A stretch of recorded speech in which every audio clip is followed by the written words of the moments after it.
ahli tadi coba dilihat itu tidak comparable. Slide berapa? KPU, Coba dilihat. KPU itu sudah 88%, jaga pemilu cuma 50%. Coba lihat. Bagaimana kemudian Slide berapa? ahli bisa membandingkan itu sudah comparable? Keahlian apa yang bisa menyatakan kayak gitu? Iya, saya jawab aja, saya tahu. No, kita Iya. buka dulu Pak, Iya. jangan sok tahu Pak. Kita buka Enggak, dulu saya ininya Pak, tahu supaya Pak Bambang, betul sabar. nggak? Yang buat slide Ya, saya. betul. Kendalinya dari pernyataan sini. saya ini. Ke sini semua. Yang ketiga adalah Sirekap ini tidak digunakan untuk keputusan, jadi kita ribut-ribut capek-capek di sini bahas Sirekap itu ya pesan kosong aja lah kira-kira, nggak ada gunanya gitu ya. Kecuali mau bikin ya mau nyalain orang kan bisa aja, kalau memang mau nyalain orang apa aja bisa disalahin. Jadi ini penting kita gelar karena memang didalilkan. Jadi kan kami mahkamah harus menjawabnya. Jadi bukan jangan dianggap nggak ada manfaatnya juga. Iya. Ya, memperdebatkan di sini kepentingan kami untuk menjawab dalil dari kedua pemohon.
Ini kita wilayah Indonesia begitu luas. Iya.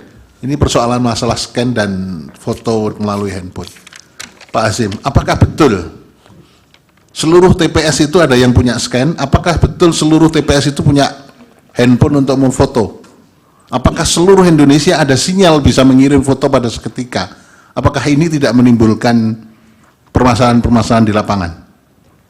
Terima kasih majelis. Yang pertama bahwa handphone itu partisipasi dari anggota KPPS. Jadi handphone tidak disediakan oleh KPU. Jadi tidak kemudian semua mereknya sama, speknya sama, tetapi Ya, ada saya ingin persoalkan apakah di seluruh wilayah Indonesia TPS-nya termasuk di pegunungan Papua atau di Kalimantan atau di mana semua TPS sudah ada handphonenya meskipun itu partisipasi anggota. Betul. Pak Anu ada. Ya, yang kedua, tidak semua TPS itu anggota KPPS-nya punya handphone yang istilah awam disebut smartphone ya. Karena di banyak TPS di Papua itu menyebutnya handphone kami handphone batangan Pak, begitu. Ini istilah awamnya ya. Sehingga kemudian dalam situasi itu kami mengantisipasi supaya kemudian tetap tersedia hasil yang difoto dan diunggah dan bisa dilihat oleh banyak orang. Nanti ketika rekap di tingkat kecamatan kan kotak suara dibuka. Nah disitulah kemudian yang belum difoto pada saat itu, dan tentu saja unggahnya berbeda waktunya dengan teman-teman di KPPS yang TPS-nya ada sinyal. Nah yang ketiga, tidak semua TPS ada sinyal, sehingga kemudian ada juga TPS yang baru bisa bisa dikirim fotonya itu dalam durasi waktu tertentu. Paling data yang kami peroleh berdasarkan hasil simulasi di bagian awal, TPS yang nol sinyal menuju ada sinyal itu paling cepat 8 jam dari titik TPS. Kemudian yang paling lama sekitar 15 jam. Artinya 8-15 jam itu durasi waktu tidak ada sinyal menuju tempat yang ada sinyal. Nah yang berikutnya di TPS itu tidak ada scan. Nah saya ingin menjelaskan sedikit yang mulia bahwa anggota KPPS ini yang diproduksi ada 2 dokumen. Dokumen yang pertama adalah C hasil plano yang ukurannya plano dan ada telinya, dan kemudian itu disalin ke dalam formulir C hasil yang salinan yang ukurannya kuarto. Nah yang kuarto tidak ada telinya. Nah yang kita unggah di Sirekap atau di info pemilu yang bisa dibaca semua orang itu yang katakanlah yang ada telinya. Itu kan dokumen pertama yang digunakan untuk mendokumentasikan hasil. Itulah kenapa kemudian nanti oleh saksi akan dijelaskan. Apa namanya, kita mengambil kebijakan itu kan sebetulnya meneruskan apa yang pernah kita kerjakan di Pilkada 2020 waktu COVID.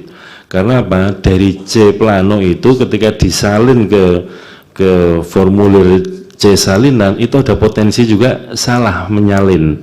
Nah, ini yang terjadi pengalaman 2019 karena mekanisme 19 itu situng C plano itu kemudian disalin, salah satu salinannya dibawa ke KPU Kabupaten, di-scan di KPU Kabupaten, baru dikirim ke data center KPU dan kemudian itu yang diunggah. Nah, kemudian untuk katakanlah dari segi proses memotong beberapa langkah dan kemudian yang diunggah adalah dokumen pertama kali sebagai bentuk pendokumentasian hasil suara sejak Pilkada 2020 dan kita kembangkan untuk pemilu 2024 adalah C hasil plano. Jadi itu aslinya ukurannya plano dan ada talinya. Oke, cukup Pak Hasim. Silakan Ali, kalau bisa dipercepat ya. Ya, baik. Ya. Yang berikutnya mengenai siapa yang mengaudit Sirekap, nanti mohon ditanyakan pada developer karena saya bukan developernya. Kemudian apakah cukup untuk audit forensik? Saya berpendapat belum, karena belum ada bukti bahwa terjadi tindak pidana di sana. Kecuali bisa dibuktikan ada tindak pidana, fraud, maka bisa dilakukan audit forensik. Nah, kemudian pertanyaan berikutnya masih dari Bang Magdir ya, mengenai human error atau technical error. Tadi saya sampaikan bahwa Sirekap mobile itu mengkonversi gambar, tulisan yang ada di gambar menjadi angka itu secara otomatis dengan menggunakan software. Tidak ada manusia yang mengkonversi di sana, beda dengan situng dulu. Kalau situng dulu memang di-entry oleh manusia, sehingga menurut saya itu technical error, sangat-sangat technical error. Kecuali kalau form C1 yang tadi menjadi C1 hasil adalah dokumen otentik, itu yang dirubah. Jadi kalau dokumen otentiknya tidak sama dengan hasil yang kenyataannya, baru itu namanya ada fraud yang dilakukan oleh KPPS misalnya. Tapi kan selama ini tidak pernah ada sanggahan bahwa hasil perhitungan suara di level TPS itu berbeda dengan kenyataan begitu. Kemudian dari pihak terkait, Sirekap alat bantu dan berjenjang. Jadi betul sekali. Jadi berkali-kali saya sampaikan bahwa ketika perhitungan suara berjenjang dilakukan, itu mulai dari TPS, kemudian sampai ke kecamatan, kemudian ke KPU Kabupaten Kota dan sebagainya, itu adalah proses berjenjang yang di mana alat Sirekap sebagai alat bantu itu digunakan adalah ketika nanti alat perhitungan berjenjang ini selesai, ditandatangani oleh semua saksi dan dari pihak pemohon, kemudian itu digunakan untuk mengupdate Sirekap. Jadi Sirekapnya juga ikut berjenjang, jadinya sebetulnya secara tidak langsung koreksinya ikut berjenjang juga. Di samping memang koreksi yang langsung dilakukan oleh KPU, juga ada koreksi berjenjang dari bawah juga. Dan yang kedua adalah jangan lupa di sana juga di Sirekap itu selain form C1 hasil ada form D yang selama ini saya belum pernah dengar dari dalam sidang ini dibuka. Padahal form D itu adalah hasilnya tadi, kesimpulannya rekapnya seperti apa. Nah, kalau di form D-nya berbeda dengan C1 baru dikatakan di situ bisa ada manipulasi misalnya. Kemudian Sirekap menjadi alat untuk fraud. Wah, ini sadis banget. Jadi seperti saya sampaikan, Sirekap itu hanya software aja, tidak bisa digunakan untuk merubah suara, nggak bisa. Yang bisa dilakukan itu adalah proses perhitungan manual berjenjang di tiap tingkat itu. Kalau mau melakukan kecurangan ya di sana, mau jual beli suara ya di sana, tidak di Sirekap, karena nggak ada gunanya Sirekap dirubah-rubah, nanti begitu sudah berjenjang dihapus lagi juga begitu. Jadi ini yang harus mungkin kita pahami semua. Kemudian saya agak percepat ya, langsung ke Prof. Eni mengenai evolusi Prof. Eni ya. Jadi senang sekali ini ketemu dengan Prof. Eni lagi. Jadi dulu situng itu memang ada proses yang sangat panjang, sehingga kemungkinan terjadinya human error itu tinggi. Karena tadi menyalin formulir dan sebagainya itu human error-nya tinggi, belum lagi ngantri. Nah, Sirekap ini teman-teman ITB itu menggunakan inovasi, tidak menggunakan manusia lagi, tapi secara menggunakan artificial intelligence, menggunakan OCR untuk membaca tulisan tangan menjadi data. Nah, inilah salah satu menurut saya kelebihan dari Sirekap yang saya apresiasi sekali pada teman-teman ITB. Tetapi yang sangat saya kritik saya kekurangannya adalah bahwa sistem konversi tulisan tangan ke angka itu kalau di lab saja belum 100% juga, baru 99% gitu, apalagi di dunia nyata. Nah, jadi ini yang mungkin nanti mungkin di berikutnya, evolusi berikutnya, teknologinya harus diperbaiki, kemudian ada validasi sebelum diposting dan sebagainya. Kemudian ada di 11.000 TPS. Ini dinamis, Prof, jadi setiap hari berubah. Jadi seperti saya sampaikan tadi, tanggal 22 itu ada problem di sekitar 12.000-an TPS, kemudian naik lagi sampai yang terakhir itu puncaknya 125.000 kalau nggak salah Pak Ketua pernah bilang ya di media. Kemudian setelah itu turun lagi gitu ya, karena memang begitu data banyak masuk, terutama yang dari daerah, terutama ya kalau data dari Jakarta kemungkinan karena kameranya bagus, kemudian HP-nya itu nggak menggunakan Nokia 3310 zaman dulu begitu ya, sehingga hasilnya lebih bagus gitu. Tapi kalau di daerah-daerah ini yang mungkin kurang bisa di reliability-nya kurang. Nah, Prof Arief ini menarik. Jadi Prof, banyak lembaga termasuk KPU ini tidak melakukan transformasi digital dulu sebelum melakukan digitalisasi. Digitalisasi itu bicara tentang teknologi, Sirekap, OCR dan sebagainya. Tapi transformasi digital itu sebenarnya pada mindset. Bagaimana kita punya mindset digital, artinya apa? Memanfaatkan teknologi digital itu secara tepat dan benar. Nah, ini dulu pernah waktu saya diundang KPU di Bali, tahun berapa itu? April tahun 2023 kalau nggak salah, masih KPU yang lama lah. Itu saya sampaikan, sebetulnya perlahan dilakukan adalah transformasi digital dulu.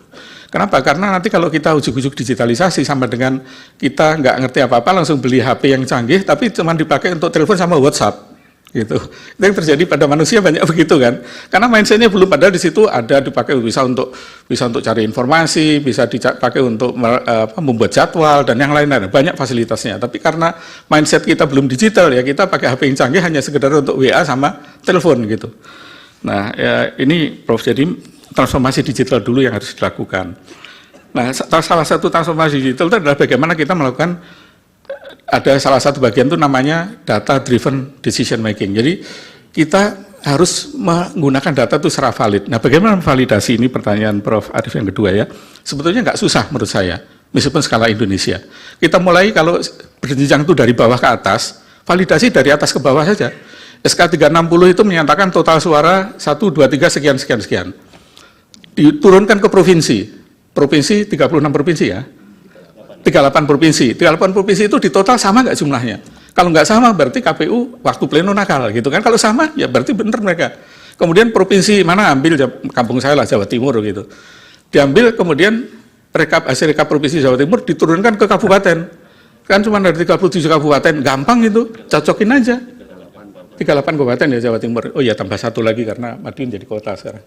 Jadi 38 kabupaten kota. Jadi gampang itu jumlahnya, Prof. Kalau kita jumlah 38 cocok, ya berarti sudah nggak ada masalah di Jawa Timur.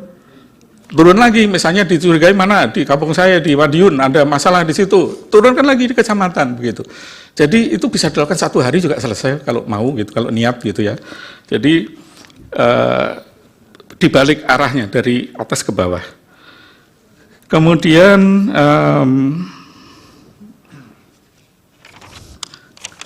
terakhir dari Yang Mulia Pak Soehartoyo. Prof, ya. Jadi Prof Soehartoyo Yang Mulia, jadi saya melihat sebetulnya di Indonesia itu ada sekitar 10 teman-teman yang punya inisiatif melakukan perhitungan paralel. Jadi mereka dasarnya juga dari TPS, dari Form C1, mereka punya sistem sendiri, kemudian diupload. Beberapa yang saya punya datanya, misalkan ada di berita, misalnya Jaga Pemilu itu ada Pak Adar Gumai di sana, ada teman-teman KIPP, ada ICW semuanya. Waktu launching itu beliau mengatakan bahwa Jaga Pemilu ini sangat akurat datanya. Kenapa? Karena selain menggunakan OCR juga divalidasi oleh manusia. Nah, tapi ketika kita lihat hasilnya tadi, ternyata ya nggak beda jauh dengan Sirekap setelah diselesaikan di perhitungan manual. Nah, dengan demikian, menurut saya sebetulnya apa yang ada di Sirekap ya sama dengan yang di perhitungan paralel yang lain. Yang kedua sama dengan perhitungan manual juga.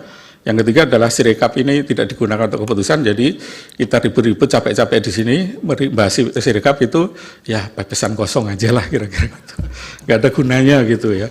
Kecuali mau bikin ya mau nyalain orang kan bisa aja, kalau memang mau nyalain orang apa aja bisa disalahin. Tapi pada hasil itu ya kita buktikan tadi bahwa baik hitung cepat, hitung paralel dan sebagainya menunjukkan hasil yang sangat-sangat mirip dengan error rate di bawah 1%. Terima kasih ahli. Demikian. Jadi ini penting kita gelar karena memang didalilkan. Jadi kan kami mahkamah harus menjawabnya. Jadi bukan jangan dianggap nggak ada manfaatnya juga. Iya. Ya, memperdebatkan di sini kepentingan kami untuk menjawab dalil dari kedua pemohon. Majelis, Ya. Cukup ya. saya Izin ya mulia. di slide-nya ahli tadi coba dilihat, itu tidak comparable. Slide Sirekap berapa? KPU coba dilihat.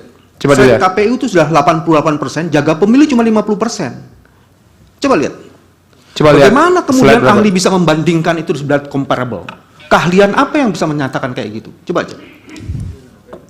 Coba dibuka ininya. Iya, saya jawab aja, saya tahu itu. No, kita Iya, buka dulu Pak, iya. jangan sok tahu Pak. Kita buka Enggak, dulu saya ininya Pak, tahu karena supaya Pak Bambang, betul sabar. nggak? Yang buat slide Ya, saya. betul. Dalilnya dari pernyataan sini. saya ini. Ke sini semua. Silahkan, coba dibuka. Slide-nya ahli tadi. Terus yang ada membandingkan. Oke, next. Next. Terus. Nah ini. Ya, yang lanjut. Next. Satu lagi. Ya. Oke. Ini kan Nah, silakan dijawab ahli. Ya, jadi begini, Pak Bambang ya. Jadi ini data yang saya ambil per hari ini. Jadi per hari ini memang kawal pemilu memang selesai sampai di sana karena mereka kan relawan semua. Mereka tidak dibayar, sehingga datanya memang tidak 100%. Demikian juga yang lain. Nah, yang kedua adalah begini, kalau data itu sudah lebih dari 50%, tidak akan banyak pengaruhnya pada hasil. Gitu. Jadi statistik aja menunjukkan sampel dari kita cukup ya, teman-teman dalam lembaga survei tahu kan ya, kita cukup pakai sampel 2.200 saja sudah errornya sudah di atas di bawah 22% misalnya. Yang saya ingin katakan, majelis, yang satu kawal pemilu 82%, jaga pemilu 51%. Iya, kan sudah dijelaskan tadi. Iya, Biar kami yang menilai. Ya, Cukup ya? Jangan comparable terus kemudian seolah-olah 100%, itu juga tidak fair ahli. Cukup. Oke. Iya, kesempatan terakhir. Pak. Terima kasih. Ya. Dari sekian panjang lebar penjelasannya, tapi tidak menjawab pertanyaan saya, belum menjawab pertanyaan saya. Yang mana? Pertanyaan saya tadi antara lain saya ulangi supaya dicatat. Dari kesalahan, kekeliruan, kehilafan, apa yang diceritakan tentang Sirekap. Pertanyaan saya lebih dominan dikarenakan oleh human error atau technical error. Itu satu. Sudah dijawab tadi, Pak? Sudah dijawab. Oke, ada ke ujungnya yang belum, ya. Kemudian lebih cenderung karena kesengajaan atau karena ada sabotase. Oke. Nah, kaitannya lagi terkait dengan itu, saya ada pertanyaan saya lagi. Apakah bisa diketahui atau dengan cara apa bisa mengetahui siapa yang menginput, kapan diinput? Apakah dengan cara dilakukan audit forensik ini bisa terbuka semua? Ini belum terjawab ya, Sudah dijawab tadi, tapi tolong ditegaskan lagi ahli. Cukup, Pak Henry. Silahkan, sedikit saja. Iya, jadi tadi sudah saya jelaskan itu technical error karena apa? Kan nggak ada manusia yang melakukan di sana. Itu tegas maksud saya jawabannya. Terima kasih ahli. Sudah cukup. Cukup. Jatahnya kan 2, jubirnya tadi.